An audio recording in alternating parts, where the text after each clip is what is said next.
Muy buenas a todos, ¿qué tal? ¿Cómo estáis? Bueno, feliz domingo, lo primero de todo, a disfrutar de este día tan soleado. Y yo voy a aprovechar y vamos a hacer el tercer vídeo de las consultas sobre del herbolario Rosa de Indias que recibimos todas las semanas. Y hoy os traigo dos temas, también bastante interesantes y que le suceden a bastante parte de la población, tanto masculina, uno de ellos, como femenina, los dos. Vamos a hablar sobre los cálculos renales, las piedras en los riñones, qué son, qué tipos hay, qué las producen, un poquito hábitos de vida que nos puedan ayudar a mejorarlas y luego pues unas recomendaciones naturopáticas para ayudar a eliminarlos, irlos rompiendo, irlos expulsando a través de la orina. Y luego voy a hablar sobre la osteoporosis y los lácteos, ¿vale? Porque es una pregunta que me hicieron el otro día personal y bueno, creo que es bastante importante aclarar cierta información que hay y muchos mitos y bueno, quiero que tengáis una buena información. Así es que venga, vamos allá. Vamos con los cálculos renales, ¿vale? Vamos a hablar un poquito de qué tipos de cálculos renales son los más frecuentes. Bueno, pues el más frecuente es el del oxalato de calcio. Ese es el más común, ¿no? Y se forma pues junto con el oxalato y el calcio y producen esas pequeñas piedrecitas. Los siguientes más comunes es el de ácido úrico, que es cuando al final estamos demasiado acidificados, ¿no? Tendemos a formar ese tipo de cálculos. Los siguientes que hay son los cálculos de estrubita, que estos se suelen formar después de una infección urinaria, entonces luego veremos qué podemos hacer. Y los cálculos de cistina, también, aunque son menos comunes, ya que la cistinuria también es una enfermedad que causa estos cálculos y es una enfermedad hereditaria. Bueno, y generalmente, ¿qué causa los cálculos renales? Bueno, pues normalmente hábitos de vida. Escasa ingesta hídrica o lo que bebemos al final es mucho refresco, mucho café, mucho alcohol y poca agua y infusiones. El estrés está también relacionado, el sedentarismo y los factores dietéticos. Como veáis, es una enfermedad típica de Occidente. Las recomendaciones generales para todos los cálculos, pues hidratarse con agua de buena calidad, lo mejor. Luego también podemos utilizar infusiones, determinados tipos de infusiones y demás. ¿Cuántos litros de agua debemos de beber? Pues esto depende de la actividad física, depende de la estación del año, depende de la persona. Pero una cosa que nos falla para ver si estamos bien hidratados o no es sobre todo la abundancia y el color de la orina. Debemos de realizar una orina abundante, que no es orinar muchas veces al día, sino que cuando orinemos sea una orina abundante y que el color de esa orina pues sea de un amarillo no muy oscuro, tampoco que sea transparente como el agua, ¿no? Entonces ahí podemos ir controlando nuestra hidratación tranquilamente. Hay ciertos alimentos, por ejemplo, y complejos multivitamínicos que pueden teñir la orina y eso lo tendremos que tener en cuenta. Por ejemplo, la remolacha la puede teñir un poquito de rojo, la levadura de cerveza y la levadura nutricional de amarillo y ciertos multivitamínicos, sobre todo que tienen grandes cantidades de vitaminas del grupo B, la suelen poner de un color amarillo fosforito. Que nadie se asuste, que solamente que estamos eliminando a lo mejor el exceso de vitamina, ¿no? Que tienen estos vitamínicos. Vamos a ver, luego también reducir el café, el té y los refrescos por su alto contenido en fósforo son cosas que nos van a ayudar, sobre todo a personas que tengan predisposición a sufrir cálculos. ¿De acuerdo? Ahora vamos a ir viendo un poco pautas dietéticas recomendadas para cada uno de los cálculos. Tenemos los cálculos de oxalato de calcio. Bueno, pues aquí lo principal es comer con poca sal, reducir los lácteos por su alto contenido en calcio, también los tofus, el tofu en caso de los vegetarianos que abusen de él. Se pueden aumentar las limonadas y comer naranjas y demás porque el citrato pues ayuda a que se eviten esta formación de cálculos. Reducir la cantidad de proteína de origen animal que se consume, no consumir muchas grasas y grasas saturadas, ¿no? Es importante. Y luego hay alimentos que son ricos en oxalatos, entonces debemos de eliminarlos durante este proceso.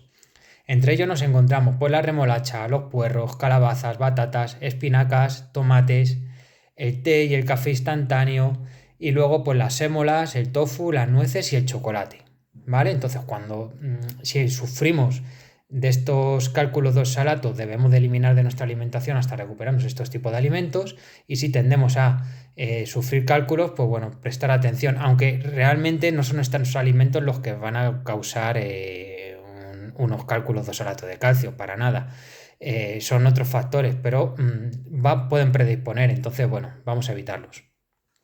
Para los cálculos de ácido úrico, pues debemos de eliminar el alcohol, las anchoas, los espárragos, la levadura de cerveza, la coliflor, salsas, los arenques, sobre todo las legumbres secas, las setas, aceites refinados, la carne roja y la carne de caza, ¿no? Las sardinas y espinacas.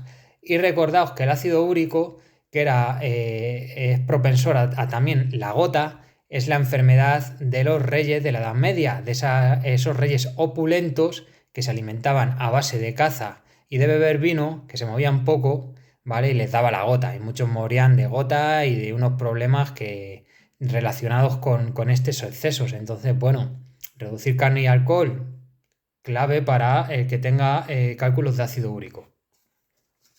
Luego también pues, podemos utilizar las limones y las naranjas, también es recomendable para reducirlo. Y mucha agua, siempre mucha agua para eliminarlo lo antes posible, o para que los riñones por lo menos sigan realizando su función excretora y eso dijéramos que no se colapse.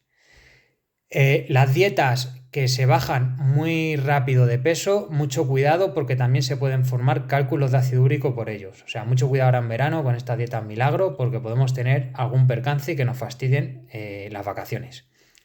Los cálculos de estruvita, que es una mezcla de magnesio, amonio y fosfato, lo que os he comentado, se suelen producir cuando hemos tenido una infección de orina. Entonces lo que tendremos que tener en cuenta es aportar plantas necesarias para antibióticas y antimicrobianas para solucionar esa infección, y luego pues llevar una alimentación como la que hemos estado hablando para evitar que se formen esos cálculos. Y para las personas que tienen cálculos de cistina, pues es recomendable estar muy muy muy hidratado y evitar el consumo de carnes rojas, vísceras, animales, pescado azul y mariscos.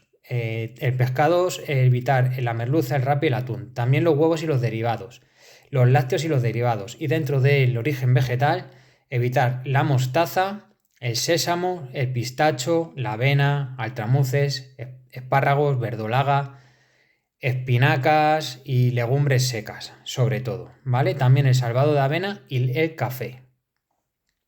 Ahora bien, tenemos cálculos renales. Lo primero tendremos que saber qué cálculos renales tenemos. Todo esto que estoy hablando no exime de un diagnóstico médico con una ecografía y unas pruebas que debidamente bien hechas para diagnosticar qué tipo de cálculos tenemos y qué tamaño tenemos, ¿vale? Esto es, pues bueno, esa arenilla o esos pequeños cálculos, lo que pueda ayudar. ¿Qué debemos emplear para eliminarlos? Pues hay que tomar dos tipos de acciones. Una es tomar algo para eliminar o que se vayan rompiendo esos cálculos, que la estrella es la Herniaria glabra, la planta, que es la más conocida como el rompepiedras, ¿vale? Esta ayuda a disolver poco a poco esos cálculos, que se vayan haciendo esos cálculos como arenilla y que los podamos ir eliminando. Y luego, para evitar una infección, o si ya tenemos una infección, controlarla, plantas que sean antibacterianas y diuréticas, ¿no? Por ejemplo, para prevenir las infecciones y eliminar las piedras y la arenilla. Aquí tenemos la grama de la botica. Tiene un poder diurético, bactericida y remineralizante. También se utiliza para cálculos urinarios y para la gota, ¿no? Esos cálculos de ácido úrico. También previene de infecciones, ¿vale? De cistitis, uteritis y prostatitis, así que viene bastante bien. Luego tenemos el arándano rojo americano. Es una planta que tiene además, se adhiere a la mucosa de las paredes del tracto urinario, evitando que aparezca la E. coli, que al final es causante de muchas infecciones del tracto urinario, ¿no? Entonces nos puede venir bien. Y luego, por ejemplo, por otro lado, también tiene fructosa, que también contribuye a una acción antiadherente de las paredes de la Escherichia coli, ¿no? Luego tenemos el brezo. Podemos utilizar la miel de brezo, miel pura de brezo, o las infusiones o el suplemento de brezo, ¿no? Que está indicada para aliviar los síntomas asociados a las molestias urinarias menores, ¿no? Tiene unos flavonoides y unos táninos que poseen una acción antiinflamatoria y que actúan especialmente sobre las paredes de la vejiga. Si además, junto con el brezo, juntamos la galluva, está visto que tiene un efecto sinérgico, ¿no? La galluva tiene una sustancia denominada arbutósido que se hidroliza a nivel intestinal por la acción de ácidos y enzimas y una vez que es absorbida se elimina a través de la orina. Esta sustancia posee unas notables propiedades antibacterianas contra la Escherichia coli. Además es una fuente importante de táninos que tiene propiedades antiinflamatorias. Vale, esto lo podemos encontrar siempre en formatos de infusiones o de suplementos. Entonces en nuestro herbolario en Rosa de India, desde luego Ana lo tiene y si no lo podemos pedir. Pero además también pues os voy a dar unas recomendaciones sobre una marca que tiene unos complementos. A mí no me paga ninguna marca, pero bueno, creo que Soria Natural tiene, por ejemplo, dos productos bastante económicos y bastante interesantes para los cálculos renales y las infecciones que puedan producirse por ellas, ¿no? Que uno es el rompepiedras, el extracto natural del rompepiedras, combinado con el composor 24. El rompepiedras nos va a ayudar a eliminar esas piedras que tenemos y el composor 24 tiene un montón de plantas y más de las que he nombrado que van a hacer una acción drenante y bactericida. Y luego hay un producto muy muy interesante que a mí me gusta mucho y es muy poco conocido, que es el agua dialítica Slackstone, ¿vale? Es un producto que viene en unas ampollas que se meten en agua durante la noche y ese agua lo hay que beberla. Vale, tienen una acción muy muy buena sobre cualquier tipo de piedras y de, dijéramos, recristalizaciones que podamos tener en todo el cuerpo, tanto a nivel renal como a nivel de la vesícula biliar, como calcificaciones en las articulaciones o como calcificaciones en las arterias. Viene muy muy bien y es bastante inocuo. Y esto se podría combinar con el composor 24 para evitar estas infecciones. Soria Natural rompepiedras más composor 24 y agua dialítica Slackstone más composor 24. Lo vais a encontrar en Rosa de Indias sin ningún tipo de problemas. Bueno, hasta aquí el tema de las infecciones urinarias y los cálculos renales. Ahora os quiero hablar sobre la osteoporosis. Me hicieron una pregunta, es que tomo mucha leche porque tengo osteoporosis y claro, el calcio. Bueno, pues vamos a hablar un poco sobre la leche, el calcio y la osteoporosis. Hay una relación directa entre los países con más consumo de lácteos y osteoporosis, que normalmente son los países del norte de Europa. Tienen una costumbre de tomar muchos quesos, muchos yogures, pero tienen una alta incidencia de osteoporosis. O sea que aquí ya se encuentra una correlación directa en que tomar más lácteos no va a hacer que tengamos menos osteoporosis. ¿Por qué? Porque intervienen muchos más factores. Vamos a ver. En China y en Japón, por ejemplo, tienen 6 veces menos de incidencia de fractura de cadera que USA, que Estados Unidos, cuando Estados Unidos come y toma muchísimo más lácteo que ellos. Otra relación directa de que el consumo de lácteos no está relacionado con la densidad ósea.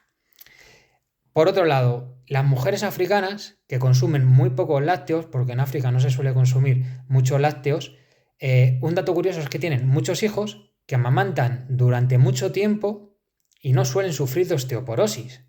Entonces es otra relación directa de que el consumo de lácteos no es una herramienta terapéutica efectiva para reducir la osteoporosis. ¿Por qué? Porque no todo es calcio. Tenemos que tener en cuenta los valores de vitamina D3 y K2. Debemos de tener en cuenta también el aporte de flúor y magnesio. Y debemos de evitar también el fósforo, esos refrescos, para que la fijación del calcio y todo el mecanismo de fijación del calcio vaya donde tenga que ir, en vez de ir a calcificaciones en ligamentos, tendones y arterias, vaya hacia los huesos y dientes para tenerlos fuertes y sanos. Luego el tabaquismo, que en las mujeres es también un factor que cada vez está más, dijéramos, presente, ¿Qué pasa? Pues que el tabaquismo tiene incidencia en el metabolismo de la vitamina D y el calcio y además reduce los niveles de estrógenos y aumenta los niveles de andrógenos, algo que a nadie, a ninguna mujer le interesa, ya que pueden aparecer menopausias tempranas. Por otro lado, hay una serie de alimentos que tienen mucho calcio y que si los metemos en nuestra dieta y eliminamos los lácteos no vamos a tener ningún problema porque la mayoría tienen más calcio que los lácteos. Y os voy a decir cuáles son los siguientes. El alga wakame, las semillas de amapola, el alga kombu, el sésamo y el tahín, las sardinas en lata, la soja consumiendo el tofu, por ejemplo, las almendras, el kale o la col rizada, garbanzos, brócoli y huevo son alimentos que tienen mucho calcio. Entonces, veis que es una lista bastante completa que dentro de una alimentación sana caben perfectamente todos estos elementos, ¿no? Entonces, bueno, pues para que veáis que hay más calcio más allá de la leche. Hay calcio más allá de la leche, lo que quería decir. Y luego, aquí sí que os quería decir, desde la medicina tradicional china se puede tratar muy bien la osteoporosis desde la raíz, que al final es una deficiencia de esa nutrición de la médula y de los huesos, del elemento agua, que puede venir por una deficiencia a nivel digestivo, a nivel de generar un correcto chi o a nivel de una deficiencia que hayamos agotado o que pueda ser, dijéramos, heredada, ¿no? Y hay un montón de plantas chinas en fitoterapia que tienen evidencia en que lo que hacen es reducir la resorción ósea y aumentar los osteoblastos, ¿vale? ¿Para qué? Para bloquear esa degeneración ósea. Y luego, o sea, todo esto, si lo englobamos desde la medicina tradicional china, va a tener muy buenos resultados. Y luego, por ejemplo, hay estudios del CBD, ese componente del cannabis, ese componente no psicoactivo del cannabis que están descubriendo tantísimas propiedades beneficiosas para el organismo de él por el sistema endocannabinoide, que también hay estudios, en este caso todavía es en animales de laboratorio, que aumenta los osteoblastos y reduce los osteoclastos y bloquea el proceso de resorción ósea. Entonces sería también una buena estrategia porque es bastante inocuo. Como veis, os he dado unas pinceladas bastante completas para toda mujer que tenga osteoporosis, las pueda añadir en su vida. Y si se voy a poner en manos de un terapeuta de medicina tradicional china para tratar bien esa raíz, va a mejorar muchísimo. Y además esto se puede ver con las densiometrías que os hacemos, se hacen anualmente en los hospitales vuestros médicos. Entonces se puede ver si se ha revertido, si se ha paralizado o por lo menos no avanza. Así es que esto no tiene ni trampa ni cartón. Probar que seguro que os viene bastante bien. Y bueno, hasta aquí os dejo el vídeo. Que tengáis un feliz domingo. Hasta luego.